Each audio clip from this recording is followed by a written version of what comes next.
الحمد لوليه والصلاة على نبيه وعلى آله وأصحابه المتأدبين بآدابه أما بعد فأعوذ بالله من الشيطان الرجيم بسم الله الرحمن الرحيم وللآخرة خير لك من الأولى صدق الله العظيم قال رسول الله صلى الله عليه وسلم لا يؤمن أحدكم حتى أكون أحب إليه من والده وولده والناس أجمعين مولاي صل وسلم دائما أبدا على حبيبك خير الخلق كلهم هو الحبيب الذي ترجى شفاعته لكل هول من الأهوال مقتهم فإن فضل رسول الله ليس له حد فيعرب عنه ناطق بفمي لو ناسبت قدره آياته عزما أحيا اسمه حين يدعى دارس الجمم.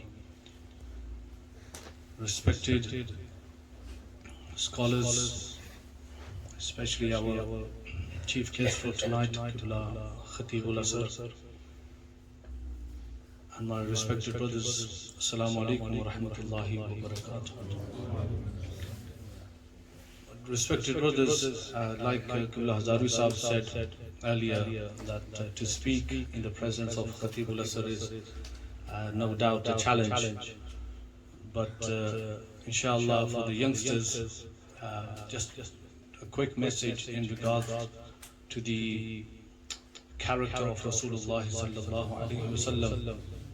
My dear brothers, we spend a lot of time, we spend a lot of money, we spend a lot of instincts towards celebrating the Mawlid of Rasulullah sallallahu alaihi wasallam. And there's no doubt this is one of the most honored and most respectable deeds in the eyes of Allah subhanahu wa ta'ala. And Allah subhanahu wa ta'ala has himself celebrated the Mawlid of Rasulullah sallallahu alaihi wasallam. And this Mawlid, celebration of Mawlid is not going to end. Allahu Akbar. Allah subhanahu wa ta'ala says in the Quran, وَلَلْآخِرَةُ خَيْرٌ لَكَ مِنَ الْأُولَى, that every coming moment for you, O beloved, is better than the last. Okay, so every year this increases, and inshallah it will increase. Hashr tak dalenge hum paidaish Mawla ki dhum, misle faris najd ke qal'e girate jayenge. और सदाएं दुरूदों की आती रहेंगी, जिन्हें सुन के दिल शाद होता रहेगा. खुदा अहले सुन्नत को आबाद रखे, मुहम्मद का मीलाद. So this celebration of Mawlid inshallah will continue and will inshallah continue to enlighten our hearts. But what's more important than celebrating the Mawlid is to actually embody the character of Rasulullah sallallahu alaihi wasallam within our hearts and our lives. This is the most important part. This is the message that we get from celebrating the celebration that we do on the birth of Rasulullah sallallahu alaihi wasallam. You know, what is the character of Rasulullah sallallahu alaihi wasallam? That's the next question. Okay, that question is answered in the books of Ahadith when the Sahaba asked our beloved mother, Ummul Mu'mineen Sayyidah Aisha radiyallahu ta'ala anha, that what was the character of Rasulullah sallallahu alaihi wasallam? What was the character of your husband? What was the character of the Messenger of Allah sallallahu alaihi wasallam? And she replied, subhanallah, you know, she was very young when she married Rasulullah sallallahu alaihi wasallam, and she spent a quite bit of years. But later on in life, she lived on to 60 plus. And later on in life, when the Sahaba said, can you describe the character of Rasulullah sallallahu alaihi wasallam? You know what she said in return? She said, his character was the Quran. Okay, his character was the Quran. So what she, subhanallah, you know, how she composed all of his life in few words. She said his character was the Quran. If I may say so, it was like the Messenger sallallahu alaihi wasallam, he was the walking Quran. Whatever whatever Allah subhanahu wa ta'ala instructed, right? You know, Allah subhanahu wa ta'ala says, قَدْ جَاءَكُم مِّنَ اللَّهِ نُورٌ وَكِتَابٌ مُبِينٌ. You know, a book was, you think a book was enough? Right? Kitabun Mubin. Allah subhanahu wa ta'ala says it's an open book. Everything's in that book. Right? But did he just mention the book? No. He said, قَدْ جَاءَكُم مِّنَ اللَّهِ نُورٌ. There has indeed come to you a light as well. And that light, all the Mufassirin say, is Rasulullah sallallahu alayhi wa sallam. We needed someone. A book is not enough. A manual is not enough. We need someone to actually tell us how to live those instructions. And that instructions which were mentioned in the Quran, Rasulullah sallallahu alayhi wa sallam actually lived that throughout his life. And she said that his character was the Quran. Now if you move on, so Sayyidah al-Mu'mineen, Khadijatul Kubra radiyallahu ta'ala, we know that very famous story when the first revelation came. Allah subhanahu wa ta'ala's beloved messenger sallallahu alayhi wa sallam was in Ghar Hira, that cave Hira. And he came down, trembling and shivering. And he came in his house and he said, Zambiluni, Zambiluni, you know, cover me, wrap me up. Allahu Akbar. At that moment in time when everything calmed down, al-Mu'mineen Sayyidah Khadijatul Kubra radiyallahu ta'ala who described Rasulullah sallallahu alayhi wa sallam's character in that hadith also. She says, Kalla wallahi ma yukhfika Allahu abada. Or kama qal. That, you know, Allah subhanahu wa ta'ala will never forsake you, will never leave you alone. Why? Right? You know, because revelation was a hard thing to take in, especially the first revelation. You know, the companions, they mentioned sometime when the revelation came down, Rasulullah sallallahu alayhi wa sallam would tremble, right? Sometimes he would sweat, right, with fear, with subhanallah, you know, a lot of action came in place when the first revelation came, and whenever the revelation came. So Rasulullah sallallahu alayhi wa sallam, when he calmed down, al-Mu'mineen, his wife, right, she said to him, Allah subhanahu wa ta'ala will not leave you alone in any situation, right? He will not forsake you. Why? This is she mentioning the character of Rasulullah sallallahu alayhi wa sallam. Now me and you need to look at these qualities. We celebrate the Mawlid, we claim to love Rasulullah sallallahu alayhi wa sallam, but are the characteristics of Rasulullah sallallahu alayhi wa sallam inside us or not? Are we living the characteristics of Rasulullah sallallahu alayhi wa sallam or not? She mentions Allah subhanahu wa ta'ala will not forsake you because you look after the poor. That's one character. Say subhanallah. Looking after the poor. Right? Then she says Allah subhanahu wa ta'ala will not forsake you because you give shelter to homeless people. This is the character of Rasulullah sallallahu alayhi wa sallam. Then she said Allah subhanahu wa ta'ala will not forsake you because you you help out those who are traveling. Yani musafir, you help them out, you look after them, right? You do not say no to a beggar.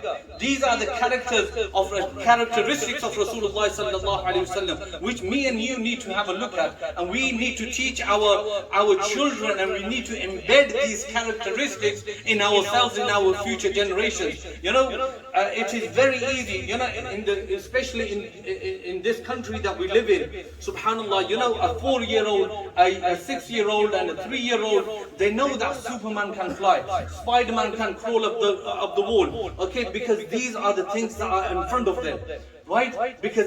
But as we know that these are fiction, it's not true, it's not reality.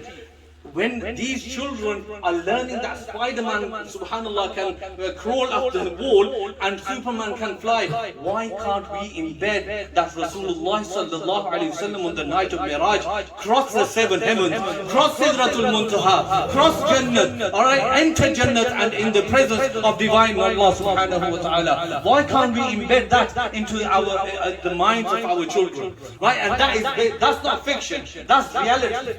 Right? Why can't we embed reality in the minds of our children? This was subhanallah. These are the excellence of our Rasul sallallahu alayhi wa sallam. فَإِنَّ فَضْلَ رَسُولِ اللَّهِ لَيْسَ لَهُ حَدٌّ. Imam Busiri rahimahullah ta'ala, he says, you know, today we have stopped describing and stopped, you know, telling the excellence of Rasul sallallahu alayhi wa sallam to our children. We need to do that, right? Subhanallah, you know, Imam Busiri rahimahullah ta'ala, ta'ala said, لَوْ نَاسَبَتْ قَدْرُهُ آيَاتُهُ عِظَمًا. You know, the shan and the fadilat of Rasulullah sallallahu alayhi wasallam is such high that Imam Busiri says, Allah subhanahu wa ta'ala actually concealed his shan and fadilat before he sent him to this earth. Right? He concealed it. Why? He said, if Allah subhanahu wa ta'ala showed all the excellence, showed all the fadilat, showed all the shan of Rasulullah sallallahu alayhi wasallam, then Allahu Akbar, his name would have been mentioned on a decaying bone, and that bone would have come to life. This is the shan of Rasulullah sallallahu alayhi wasallam. May Allah subhanahu wa ta'ala allow us, subhanallah. And just very quickly, just one more hadith about Zayd ibn Harith radiallahu ta'ala anhu. You know, Zayd, he was a slave boy, subhanallah. And if I could just have your attention, subhanallah. Right? Zayd ibn Harith radiallahu ta'ala anhu, right? He also mentions, subhanallah, the character of Rasulullah sallallahu alayhi wasallam. Right? He, as you know, he was a slave boy. And later on, subhanallah, when Sayyidah Khadija al-Kubra gave that slave boy to Rasulullah sallallahu alayhi wasallam, he started living with Rasulullah sallallahu alayhi wasallam. And then his parents came to know that their son was in Mecca. Right? So his father and his uncle, they came to Mecca, right, to look for their son. And subhanallah, you know, when they approached Rasulullah sallallahu alayhi wasallam very quickly, they said, we're here to collect our son. He was mistakenly taken by rebels, and then he was sold, subhanallah. And you know, Rasulullah sallallahu alayhi wasallam said, he said, I'll give, subhanallah, you know, I'll give Zayd an option. Or I'll give him two options. Either he can go with you, or either he can stay with me. Right? Either he goes with you, or either he stays with me. And you know what? That little boy at that time, subhanallah, you know, look at our own children, subhanallah, at that tender age, right, where children, when they see their parents, they're overwhelmed with joy. Right? And after such a long time, and after slavery, subhanallah, when he sees his father and his uncle, he says, oh father, oh my uncle, I do not want to go with you, I want to stay with Rasulullah. Right? What did he see? What did he see in those years or that time that he spent with Rasulullah sallallahu alayhi wasallam, that he rejected to go with his father and his uncle, but rather stay with Messenger of Allah sallallahu alayhi wasallam. Okay, that was the character, charismatic character of Rasulullah sallallahu alayhi wasallam, which he, subhanallah, endured to everyone, and everyone loved him. That's a big claim, to love Rasulullah sallallahu alayhi wasallam. But that claim comes with conditions, and those conditions are that where we claim to love Rasulullah sallallahu alayhi wasallam, we need to embed his character in ourselves. I pray to Allah subhanahu wa ta'ala to increase our love for the Messenger of Allah sallallahu alayhi wasallam.